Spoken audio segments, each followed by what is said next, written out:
Kami dari kelompok akan mengerjakan tugas 5 dari mata kuliah Praktikum Keamanan Cyber. Dan pertama-tama, perkenalkan nama saya Melivia Liu dengan NIM 230211060048. Saya sendiri akan membuat bagian lab yang pertama, yaitu Exploring DNS Traffic. Lab ini menggunakan Wireshark di Windows untuk menangkap dan menganalisis paket DNS saat melakukan query ke www.cisco.com. Jadi di sini Wireshark-nya sudah saya install sebelumnya. Jadi di sini saya akan langsung buka saja.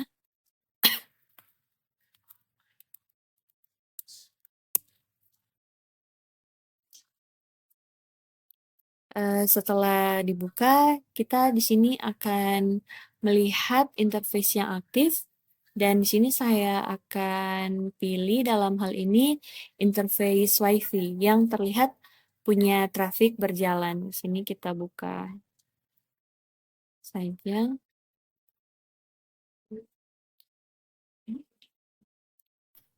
Lalu kita juga akan buka command prompt.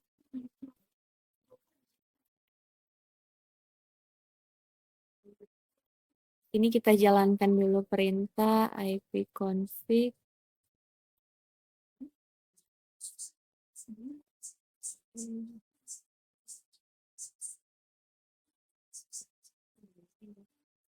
Ini perintah ini untuk mengosongkan cache DNS. Ini penting agar query benar-benar dikirim ke jaringan dan tertangkap Wireshark.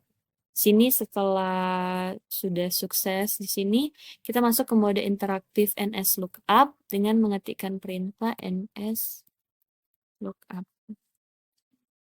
Lalu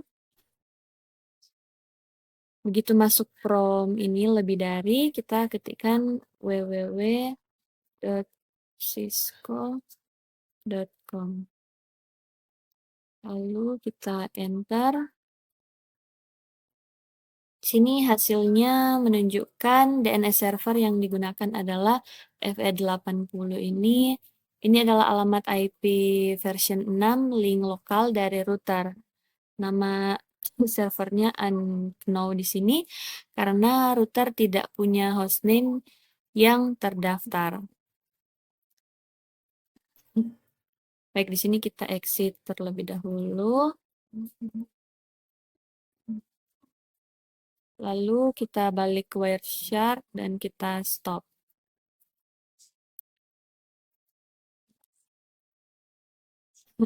Jadi kita perhatikan dulu seperti yang saya jelaskan tadi bahwa nama server ditampilkan unknown di sini karena router tidak punya hostname yang terdaftar. www.cisco.com di resolve menjadi beberapa alamat sini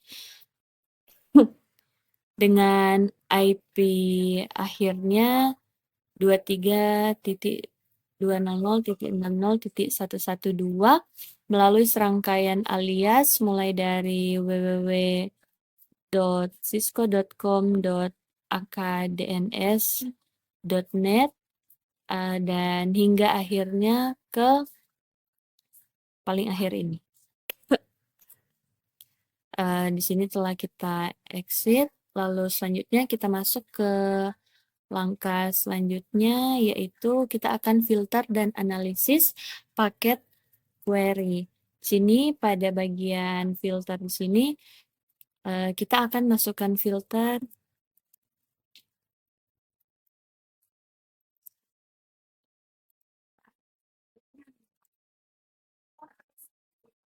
ini kita lihat ada ratusan paket DNS yang tertangkap karena background traffic juga aktif. Di sini dapat kita lihat ada paket dari Cisco yang kita generate tadi. Selanjutnya kita akan pilih paket standar query ini, Cisco. Ini adalah paket query yang dikirim saat NS lookup dijalankan. Kita klik.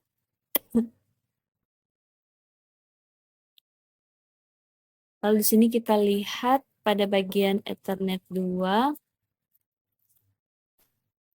terlihat di sini.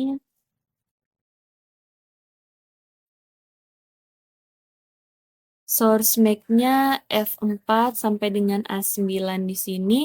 Ini adalah physical address dari adapter WiFi laptop.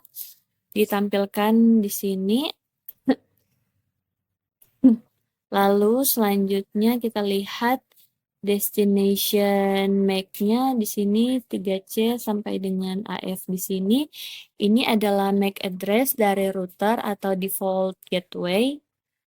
Dapat kita lihat di sini. Lalu ada pertanyaan, apa saja MAC address source yang MAC source dan destination, lalu network interface mana yang terkait dengan MAC address tersebut? Jawabannya, source MAC di sini F4, 6A, DD, dan seterusnya berasal dari adapter WiFi laptop. Lalu destination MAC-nya 3C dan seterusnya adalah MAC address router yang berfungsi sebagai gateway untuk meneruskan query DNS ke jaringan luar. Baik, selanjutnya kita buka bagian Internet Protocol version 6. Yang menarik di sini, paket query ini menggunakan IP version 6 bukan IP version 4 karena NSLOOKUP tadi mendeteksi DNS server di alamat FE81 yang merupakan alamat link lokal IP version 6 router. Di sini source IP-nya dapat kita lihat FE80 dan seterusnya sampai F6D6. Ini adalah link lokal IP version 6 address dari adapter WiFi laptop. Lalu destination IP di sini dapat kita lihat FE80 di sini. Ini adalah link lokal IP version 6 address dari router yang sekaligus berfungsi sebagai DNS server. Lalu ada pertanyaan, apa saja IP address source dan destination, network interface mana yang terkait? Jawabannya, source IP di sini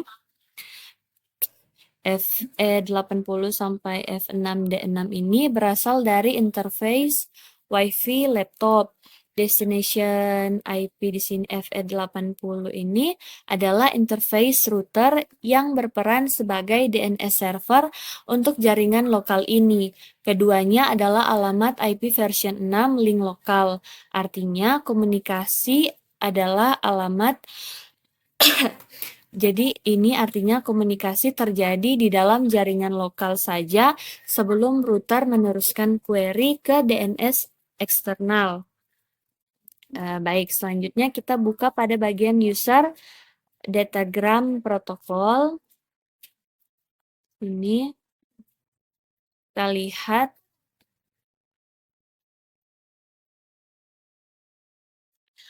di sini source portnya 64746. Port acak yang dipilih otomatis oleh sistem saat memulai query. Lalu destination portnya di sini 53, ini merupakan port default DNS. Di sini ada pertanyaan, apa saja port source dan destination, berapa port default DNS-nya? Jawabannya, source port adalah, ini dia 64746, merupakan port ephemeral yang dipilih secara acak oleh sistem operasi. Destination port adalah 53, yaitu port standar yang selalu digunakan oleh DNS server untuk menerima query. Port 53 adalah default DNS port number. Baik. Di sini kita akan verifikasi dengan ipconfig-al dan arp-min-a. Jadi di sini kita akan buka kembali command prompt.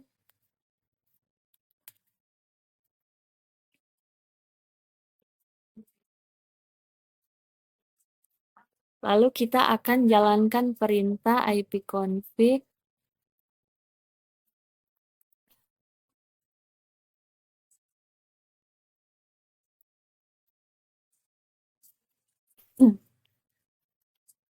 Baik, di sini kita lihat. Selanjutnya saya akan jalankan perintah arp min a. Baik, di sini kita lihat dulu dari ipconfig al. Di sini adapter wireless LAN, adapter WiFi menunjukkan di sini kita lihat bahwa physical address-nya F4 6A sampai dengan A9.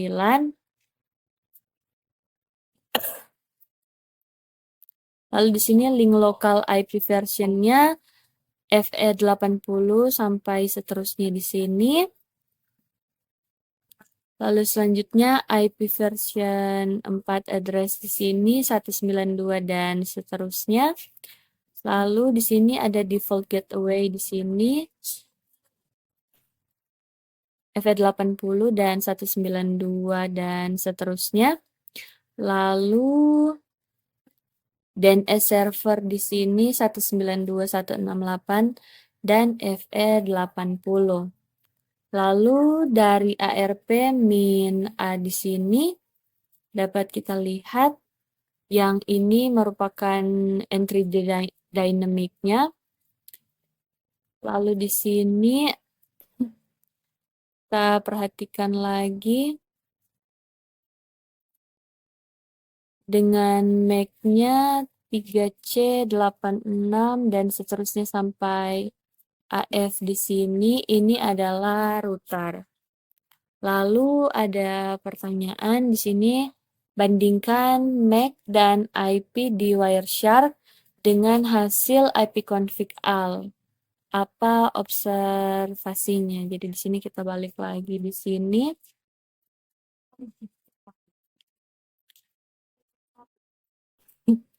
Sini kita lihat pada Wireshark.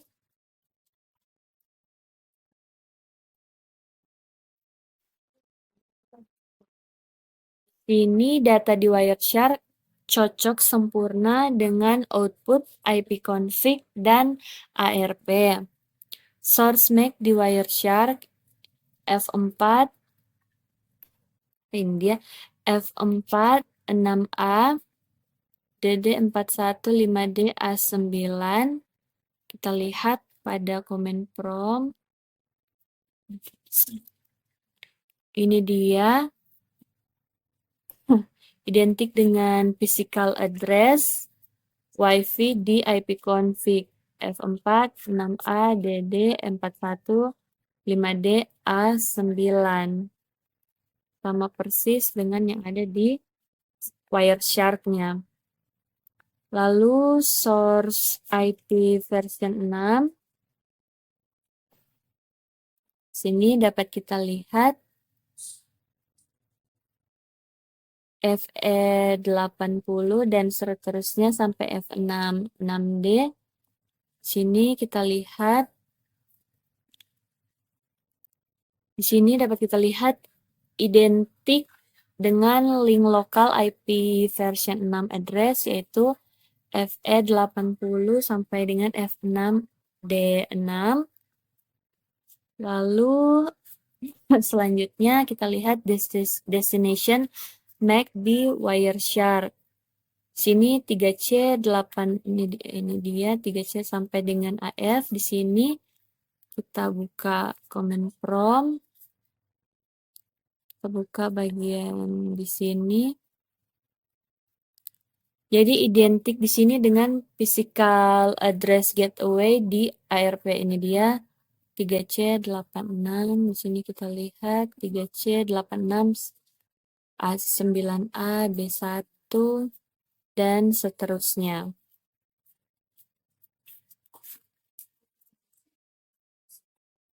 26 AF.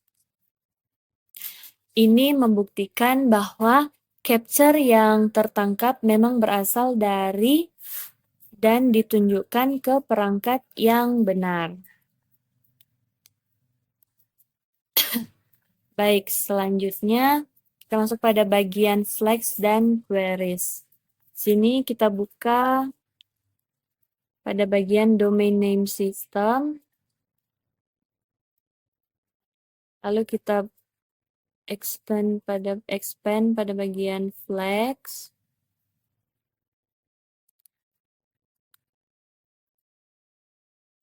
Ini dapat kita lihat ada respond message is a query.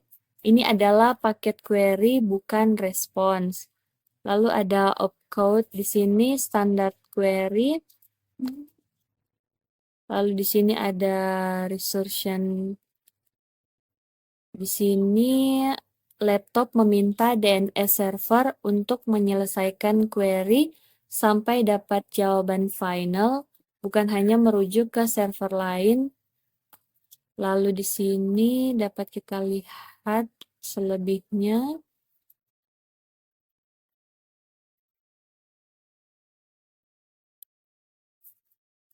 Selanjutnya pada bagian queries di sini www.cisco.com type A class in. Baik, selanjutnya kita masuk pada bagian analisis paket respons. Di sini kita klik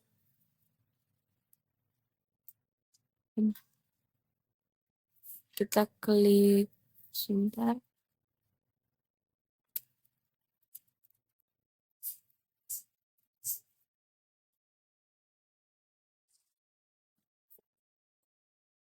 Kita klik ini.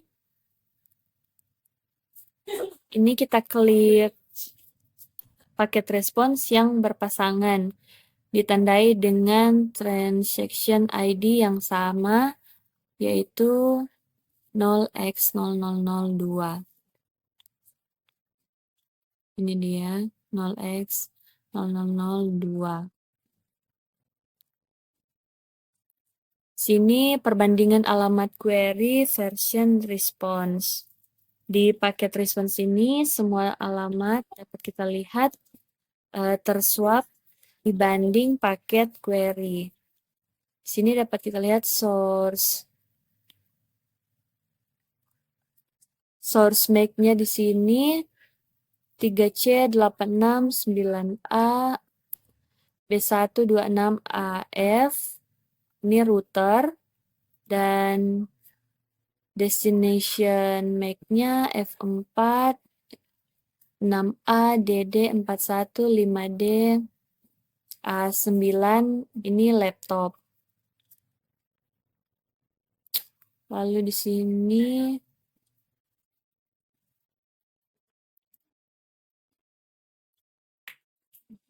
source IP sekarang FE81 ini merupakan router.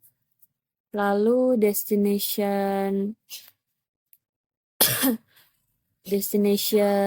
IP-nya FE80 C5B0 C3 dan seterusnya. Ini laptop.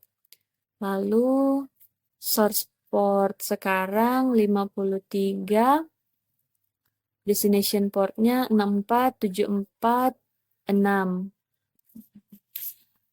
Ada pertanyaan, apa saja MAC, IP address, dan nomor port di paket respons, bagaimana perbandingannya dengan paket query?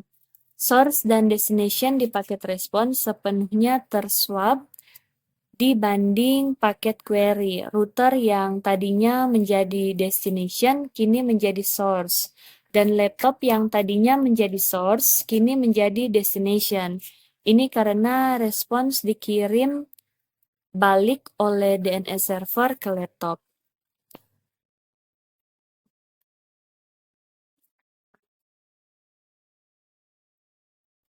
Lalu ada pertanyaan, apakah DNS server bisa melakukan recursive query? Ini di bagian flags di sini. Paket respons dapat kita lihat bahwa resolution desired-nya do query recursively 1 dan lainnya. Jadi jawabannya ya, DNS server bisa melakukan recursive query. Hal ini terlihat dari flag recursion available yang bernilai 1 di paket response. Artinya server tidak sekedar merujuk ke server DNS lain, tetapi menyelesaikan seluruh proses resolusi nama sampai mendapat IP akhir.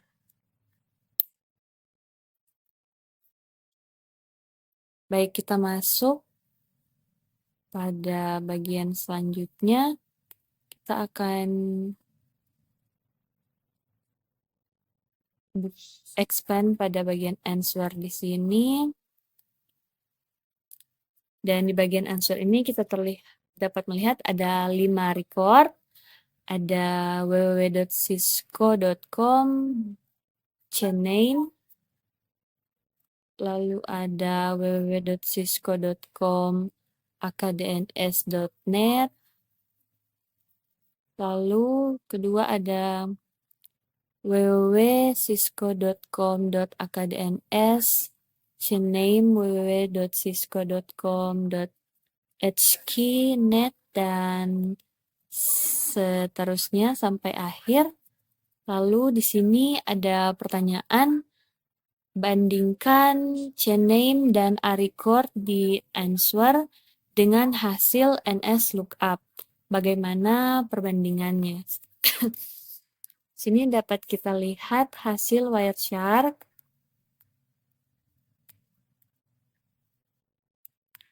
Dia NS look-nya. Dapat kita lihat answer.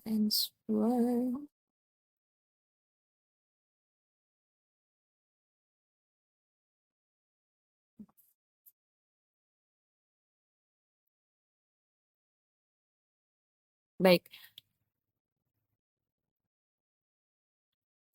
Sini setelah kita perhatikan bahwa hasil dari keduanya itu identik, keduanya menunjukkan ada 4 CNAME yang membentuk rantai alias.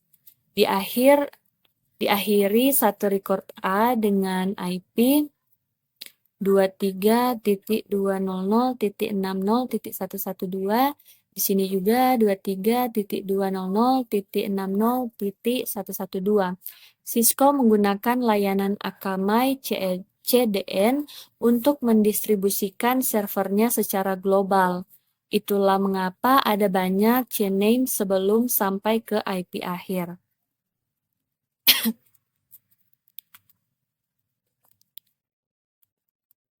Baik.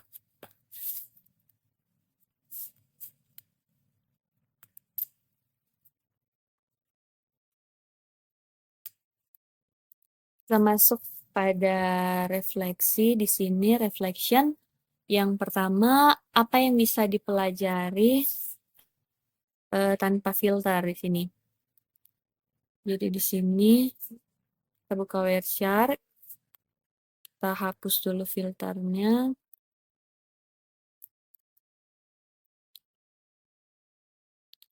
Sini saya akan berikan jawaban. Jawabannya saat filter dihapus, terlihat jauh lebih banyak jenis traffic yang ditampilkan. Ada ARP, MDNS, HTTPS, dan banyak query DNS ke berbagai domain lain seperti msn.com, dropbox.com, dan akamaiz.net. Dari sini bisa diidentifikasi semua perangkat aktif di jaringan lokal beserta MAC address-nya. Protokol apa saja yang sedang berjalan, domain mana yang rutin dikunjungi, bahkan pola waktu komunikasi antar perangkat. Informasi ini sangat berguna untuk memetakan kondisi jaringan secara menyeluruh. Lalu yang kedua, bagaimana attractor bisa memanfaatkan Wireshark. Wireshark di tangan attacker menjadi alat yang berbahaya.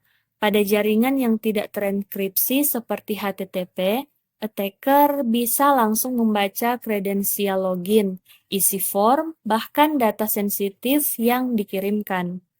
Untuk traffic DNS khususnya attacker bisa melihat semua domain yang dikunjungi pengguna di jaringan. Ini sudah cukup untuk membuat profil kebiasaan browsing. Selain itu, Wireshark bisa digunakan untuk reconnaissance, mengidentifikasi perangkat aktif, sistem operasi yang digunakan, port yang terbuka, hingga celah yang bisa dieksploitasi lebih lanjut. Inilah alasan mengapa akses ke jaringan harus dikontrol ketat dan enkripsi seperti HTTPS atau DNS over HTTPS penting untuk diterapkan. Itu tadi pengerjaan lab 1 exploring DNS traffic dari saya.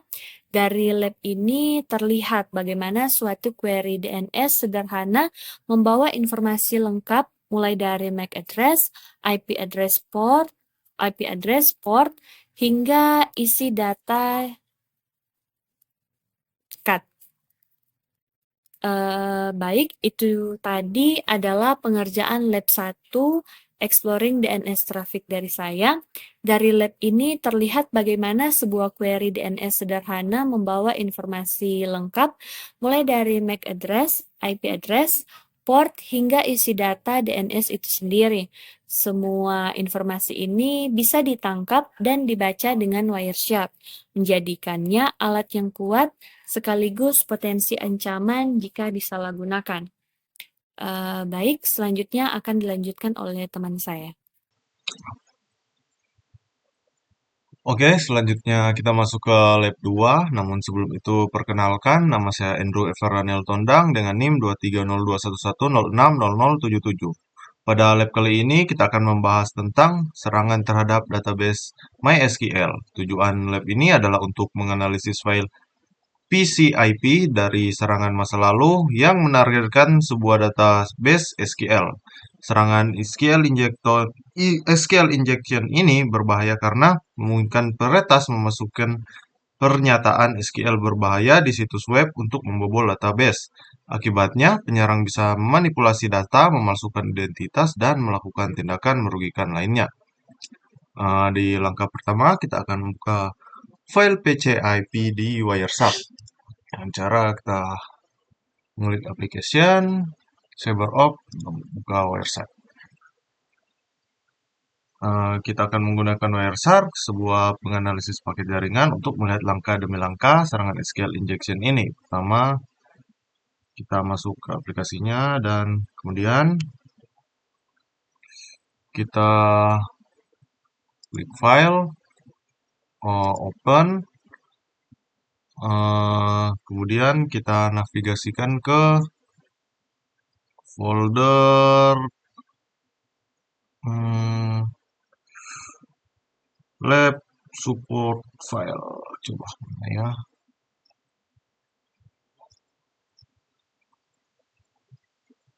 Nah, ini. Kita pilih file yang SQL lab PCIP ini. Kita langsung open saja. Sini, oke, bisa dilihat terbuka. Setelah terbuka, kita buka file tangkapan jaringan bernama SQL lab PCIP di folder lab support file yang tadi baru saja kita lakukan. File ini merekam lalu lintas jaringan selama kurang lebih 8 menit atau tepatnya 441 detik yang merupakan keseluruhan durasi serangan SQL injector. Bisa dilihat nih 441 detik. Kemudian di sini terdapat pertanyaan.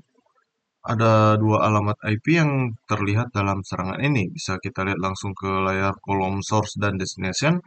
Kedua IP tersebut adalah bisa dilihat di sini 10.0.2.4 dan 10.0.2.15. Kemudian kita masuk ke langkah kedua, kita akan melihat awal serangan SQL injection. Pertama-tama kita pergi ke baris ke-13 di sini. Kemudian kita klik kanan, dan follow HTTP stream. Bisa dilihat di sini. Langkah ini memudahkan kita untuk melihat data persis seperti yang dilihat oleh aplikasi yang berujung pada percobaan SQL injection. Di sini bisa dilihat teks merah adalah permintaan dari penyerang ke target, sedangkan teks biru adalah respon dari target. Kemudian kita ketikkan di sini. Mari kita cari string 1 sama dengan 1. Sini kita find text. Bisa dilihat di sini. Terlihat penyerang memasukkan query 1 sama dengan 1 ke dalam kotak user ID untuk mengecek kerentanan aplikasi. Bukannya gagal, aplikasi justru membalasnya dengan data dari database. Karena logika 1 sama dengan 1 ini adalah bernilai benar atau true. Penyerang kini tahu bahwa database tersebut rentan dan merespon injeksi SQL. Kemudian kita close saja ini, kemudian kita clear. Serangan pun berlanjut, kita akan meninjau baris ke-19. Kita lihat. Ya, baris ke-19. Kembali kita akan melakukan follow HTTP stream. Kemudian kita cari lagi string 1 sama dengan 1. Teks. Bisa dilihat di sini. Kali ini penyerang memasukkan query yang memanggil fungsi database dan user. Responnya sangat fatal. Aplikasi memberikan nama database yaitu Divua dan pengguna database-nya adalah Divua localhost. Bisa dilihat ya. Bersama dengan munculnya berbagai akun pengguna lain. Bisa dilihat di sini. Kemudian kita tutup ini, kita clear lagi. Kita pergi ke baris 22. Nah, kemudian kita follow TP stream lagi. Di sini kita coba cari string 1 sama dengan 1. Find next. Oke, kita lihat. Penyerang mencoba mencari mengidentifikasi versi dari database ini. Mari kita perhatikan di akhir output. Data dari database ini, mari kita perhatikan di akhir output, tepat sebelum kode HTML penutup. Di sini terdapat pertanyaan dari modul, apa versinya? Di layar ini versinya tertulis dengan jelas, yaitu ini 5.7.12 0 Ubuntu 1.1. Kemudian selanjutnya kita masuk ke langkah kelima. Kembali close clear. Kemudian kita akan pergi ke baris 25 sekarang. Nah, di sini di baris 25 ini kita follow atau stream. Di sini yang kita find adalah user. Find di sini. Ya, bisa dilihat di sini ada banyak sekali tabel. Penyerang memasukkan query untuk melihat semua nama tabel di dalam struktur database. Hasilnya terjadi kebocoran output yang sangat besar berisi banyak sekali nama tabel. Pertanyaannya, apa yang akan terjadi jika penyerang memodifikasi perintahnya dengan where table name user? Jawabannya, perintah memodifikasi ini akan membatasi pencarian sehingga penyerang secara spesifik dapat melihat daftar nama kolom yang hanya ada di dalam tabel user tersebut. Oke, selanjutnya kita tutup, kita masuk ke langkah yang ke-6. Di langkah ke-6 ini kita akan melihat serangan terakhir. Kita ke baris nomor 28 di sini. Kemudian kita klik kanan, follow HTTP stream. Kita sampai pada klimaks serangan, yaitu mencuri password hash. Buka follow HTTP stream. pada baris ke-28. Seperti yang kita lihat tadi barusan. Kemudian kita akan mencari string satu sama dengan satu lagi. Kita find next. Oke, bisa dilihat di sini bahwa penyerang akhirnya berhasil menarik nama pengguna berserta hash kata sandi mereka secara gamblang dari tabel user. Bisa dilihat ya.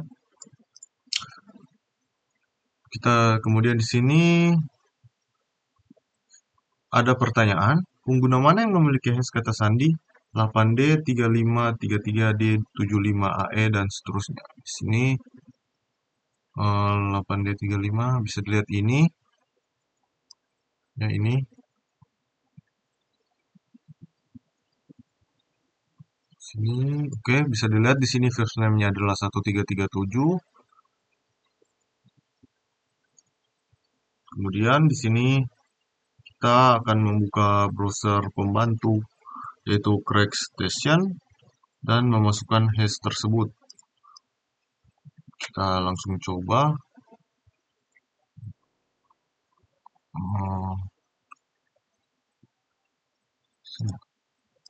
Oke, kita coba.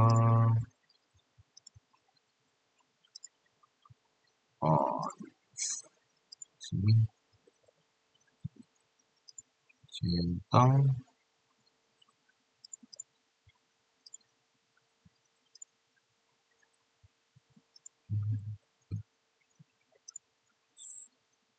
Ya, bisa dilihat di sini. eh,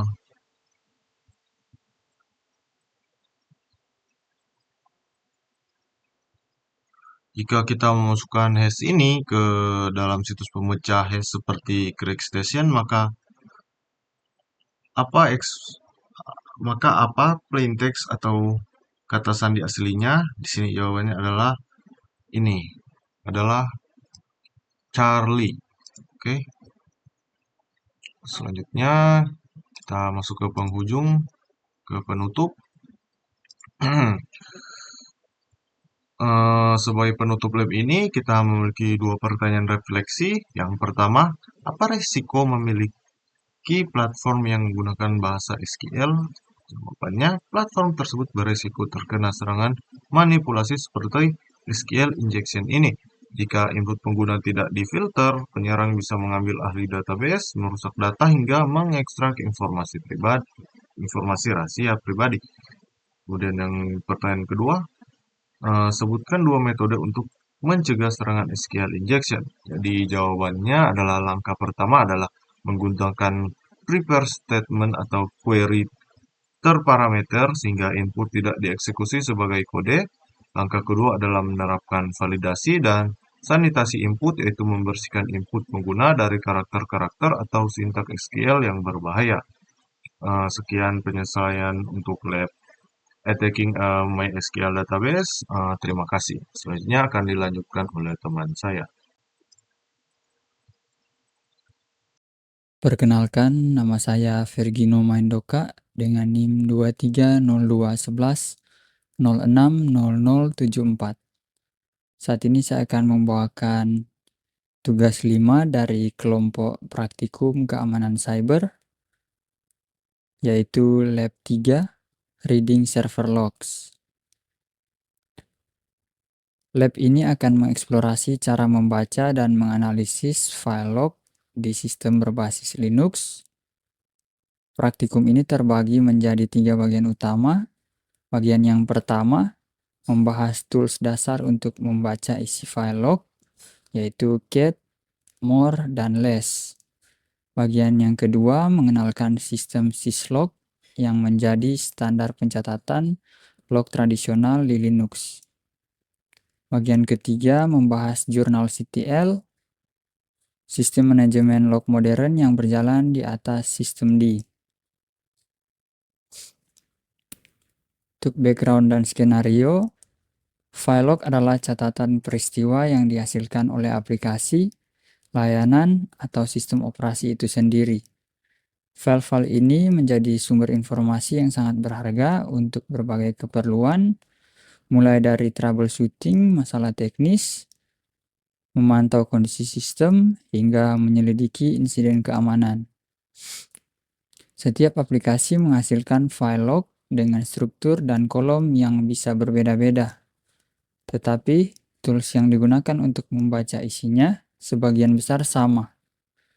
Dalam lab ini akan dipelajari tools yang umum digunakan beserta karakteristik masing-masing.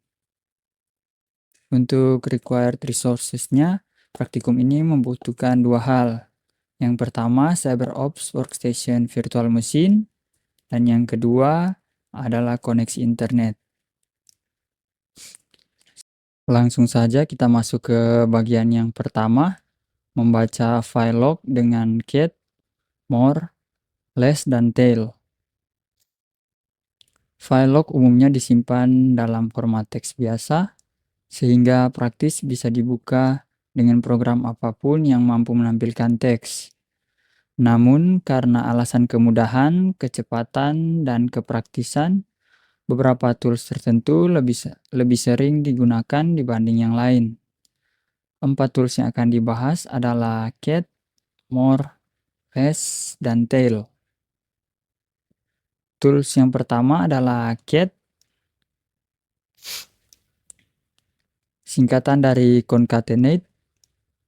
Cat adalah perintah berbasis command line dari Unix yang digunakan untuk menampilkan isi file ke layar terminal. Karena kesederhanaannya dan kemampuannya menampilkan isi file di terminal teks biasa, cat masih banyak dipakai sampai sekarang. Kita buka terminal, jalankan perintah berikut untuk menampilkan isi file logstats tutorial.log yang berada di folder lab.support.files, yaitu cat dan path menuju filenya.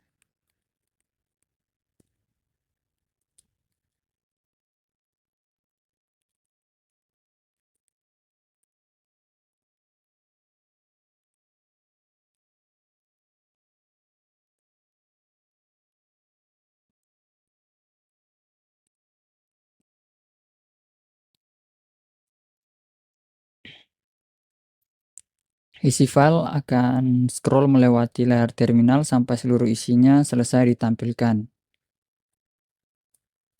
Bisa kita lihat ada banyak yang ditampilkan di sini. Di sini terdapat pertanyaan, apa drawback dari menggunakan cat untuk file teks besar? Jawabannya adalah cat menampilkan seluruh isi file sekaligus tanpa jeda.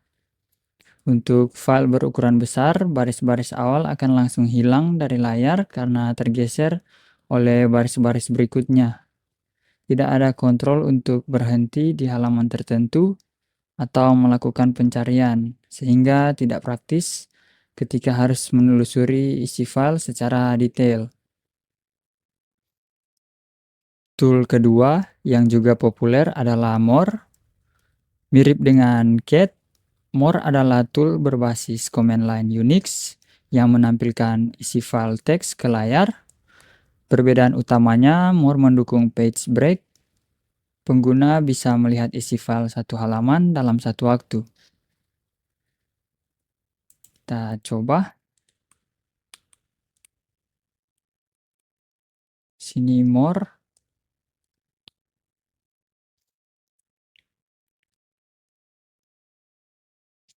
Isi file akan terisi satu halaman penuh, lalu berhenti menunggu input pengguna. Tekan spacebar untuk maju satu halaman. Berbeda dengan cat yang tadi kita coba, yang menampilkan seluruh isi file dalam sekali jalan, more menampilkan satu halaman dan bisa kita lanjutkan dengan menekan tombol enter untuk maju per baris dan spasi untuk maju per halaman.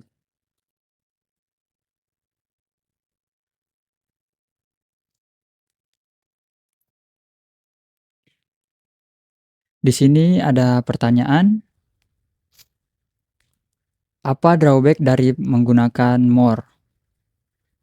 Jawabannya adalah more hanya mendukung navigasi maju.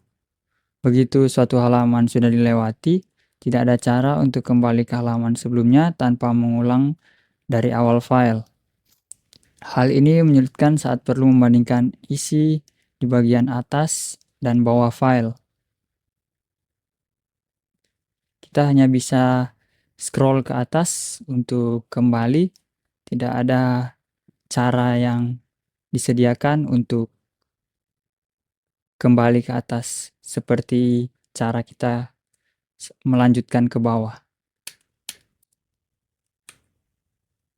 Tekan Q untuk quit. Tool ketiga adalah less yang membangun fungsi cat dan more sekaligus. Less menampilkan isi file halaman per halaman seperti more, tapi juga memungkinkan pengguna kembali ke halaman sebelumnya yang sudah dilewati. Kita coba saja gunakan komen sebelumnya.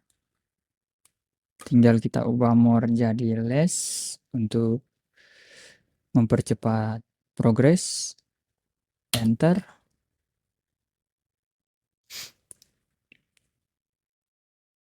Bisa kita lihat hasilnya. Di sini tekan enter untuk baris berikutnya dan space untuk halaman berikutnya. Gunakan tombol panah atas atau pick up untuk kembali ke bagian-bagian sebelumnya, dan back down atau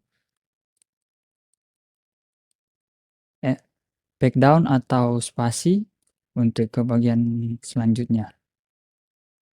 Untuk keluar tekan tombol Q atau quit. Selanjutnya tool yang keempat adalah tail.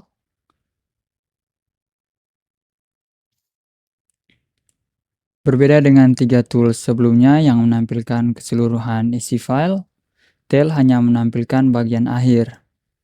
Secara default, tail menampilkan 10 baris terakhir dari file. Langsung saja kita modifikasi komen sebelumnya dari less jadi tail untuk mempercepat waktu.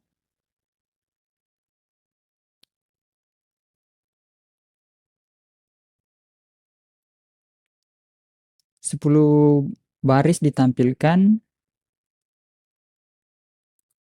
dan prompt langsung kembali. Tail sangat berguna ketika informasi yang dicari kemungkinan besar berada di entry-entry terbaru dari sebuah log.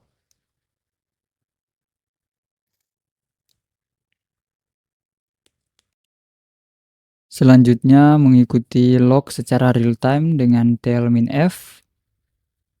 Pada situasi tertentu, dibutuhkan kemampuan untuk memantau file log secara langsung, melihat setiap baris baru yang ditulis ke dalamnya. Untuk keperluan ini, tail menyediakan opsi minf. Demonstrasi tail minf ini akan dilakukan dengan 2 terminal yang dibuka berdampingan. Terminal pertama akan menjalankan tail minf untuk memantau file log, sementara terminal kedua akan menambahkan baris baru ke file yang sama. Di terminal pertama jalankan sudo tail minf. Kita gunakan saja komen sebelumnya, yaitu tail, tinggal kita tambahkan sudo tail minf.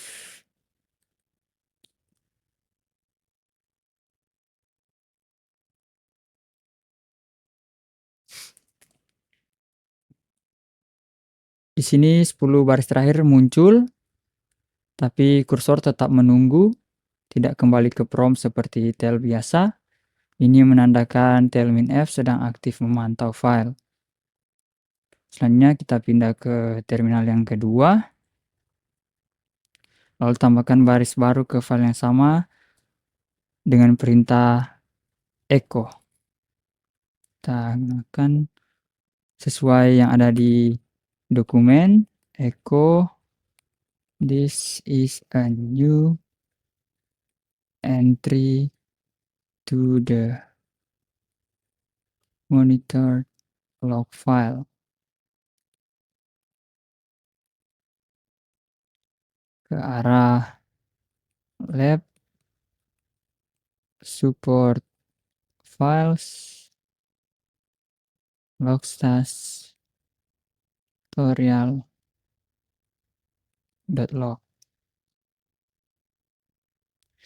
Begitu perintah dijalankan, baris yang baru ditambahkan langsung muncul di terminal pertama dalam hitungan kurang dari 1 detik. Itu yang ini. Inilah esensi dari TLF, memantau perubahan log secara langsung tanpa perlu refresh atau menjalankan ulang perintah. Di atas terdapat pertanyaan.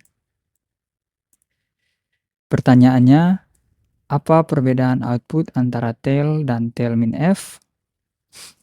Jawabannya, tail menampilkan 10 baris terakhir, lalu kembali ke prom. Eksekusinya selesai dalam satu siklus. Sedangkan tail minf tetap aktif setelah menampilkan 10 baris awal dan secara terus-menerus menampilkan setiap baris baru yang ditulis ke file. Tail biasa adalah snapshot, sementara tail minf adalah stream berkelanjutan. Untuk menghentikan tail minf, tekan Ctrl C. Setelah itu terminal yang satu bisa kita tutup.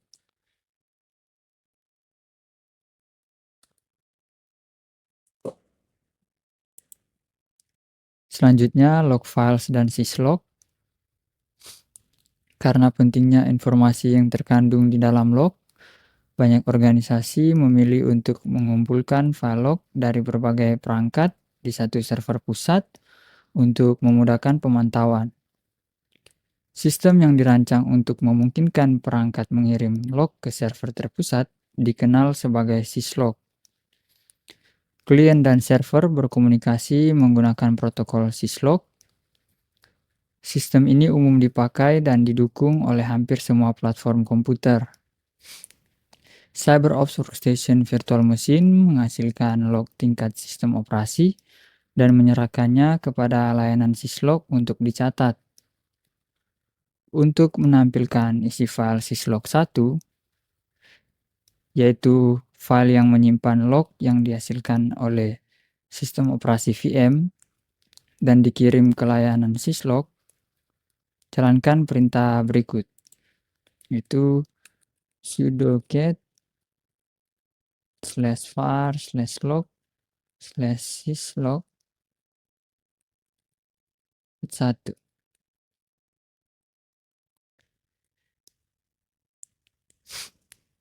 Di sini tidak diminta lagi kredensial karena sudah pernah saya masukkan. Output menampilkan deretan log dengan format yang konsisten, yaitu timestamp dengan bulan, tanggal, dan jam, diikuti dengan hostname mesin, lalu komponen sistem yang menghasilkan log, dan akhirnya pesan log itu sendiri. Di sini ada pertanyaan, kenapa perintah cat harus dijalankan sebagai root? Jawabannya adalah file log system yang berada di direktori var log umumnya dimiliki oleh user root dan dibatasi aksesnya. Hanya user dengan privilege administratif yang bisa membaca isinya. Perintah sudo digunakan untuk menjalankan cat dengan hak akses root tanpa harus login sebagai user root secara penuh. Perlu dipahami bahwa file var log syslog.1 atau .1 hanya menyimpan log paling baru. Untuk menjaga ukuran file tetap kecil dan terkelola, sistem operasi secara berkala melakukan rotasi log, mengganti nama file yang lebih lama menjadi syslog 2, syslog 3, dan seterusnya. Di sini kita akan coba tampilkan isi file-file rotasi yang lebih lama. gunakan perintah yang sama yaitu sudo cat, kita gunakan 2, muncul hasil dari syslog 2, kita coba syslog 3 seperti berikut. Kita coba lagi syslog 4.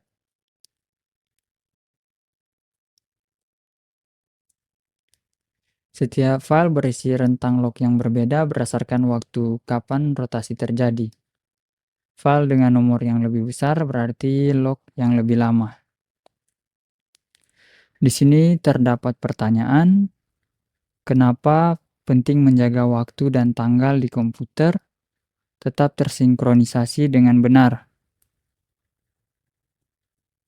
Jawabannya, untuk keperluan korelasi antar event system. Saat menyelidiki suatu insiden yang melibatkan banyak perangkat, misalnya serangan yang menyentuh router, server, dan workstation secara bersamaan, timestamp dari setiap log harus konsisten supaya urutan kejadian sesungguhnya bisa direkonstruksi. Kalau jam di setiap mesin berbeda-beda walaupun hanya beberapa detik, urutan event jadi tidak akurat dan analisis bisa menghasilkan kesimpulan yang salah. Bagian selanjutnya, log files dan jurnal.ctl. Sistem manajemen log lain yang populer dikenal sebagai jurnal dan dikelola oleh Daemon bernama jurnal.d. Sistem ini dirancang untuk menyentralkan manajemen log tanpa peduli dari mana pesan tersebut berasal. Yang membedakan jurnal dari syslog adalah penyimpanan datanya. Jurnal menggunakan file binary append only sebagai backend lognya, bukan file teks biasa. Untuk membaca isi log yang dikelola jurnal.d, digunakan perintah jurnal.ctl.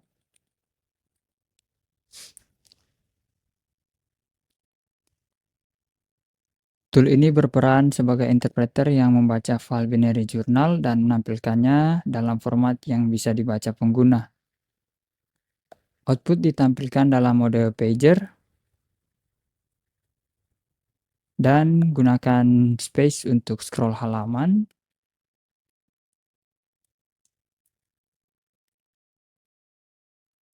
Dan tombol Q untuk keluar.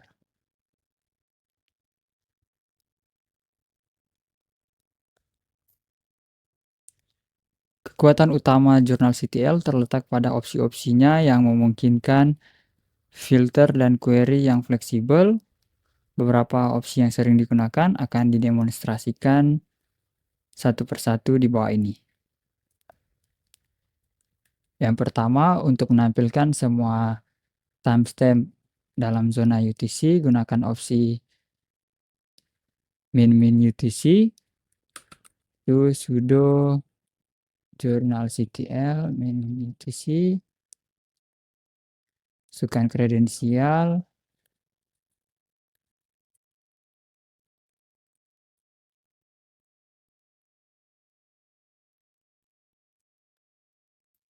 di sini ditampilkan dalam zona UTC.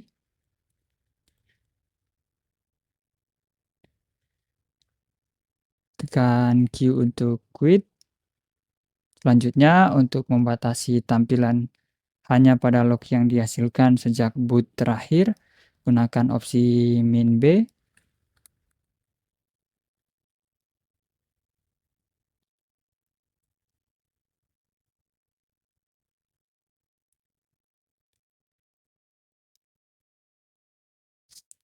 Output dimulai dari pesan kernel saat sistem melakukan boot. Di awal, jurnal.ctl juga memungkinkan filter berdasarkan service tertentu dan rentang waktu tertentu.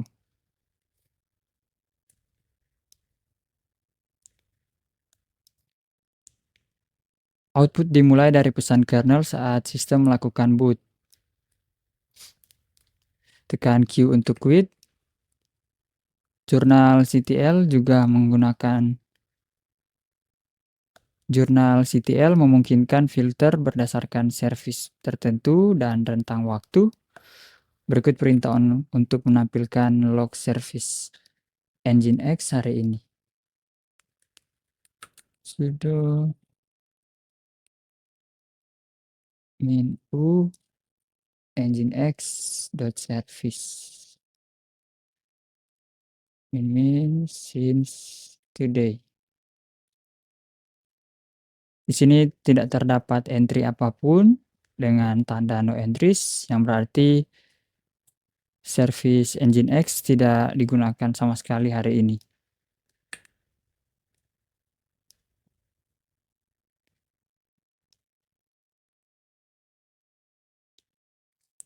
Hasil tersebut adalah hasil yang valid, filter berhasil dieksekusi, hanya saja tidak menemukan match. Sebagai alternatif untuk mendemonstrasikan filter service yang aktif, bisa digunakan service systemd jurnal D yang selalu berjalan karena merupakan layanan inti jurnal itu sendiri. Kita ubah di sini. Kita ganti Nginx menjadi systemd min jurnal D.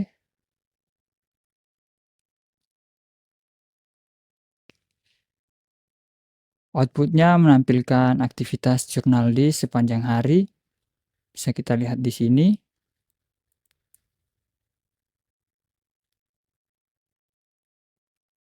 Tekan Q untuk quit. Untuk hanya menampilkan pesan yang dihasilkan kernel, gunakan opsi K, itu sudo jurnal CTL min K. Pesan-pesannya hanya seputar kernel. Dan yang terakhir, untuk sesuatu yang mirip dengan tail-min-f yang dibahas sebelumnya, jurnal CTL juga punya mode follow untuk mengikuti log secara real-time dengan perintah sudo jurnal CTL min-f. Di sini belum kembali ke prompt, yang artinya menunggu secara real-time. Tekan Ctrl+C untuk menghentikan mode follow.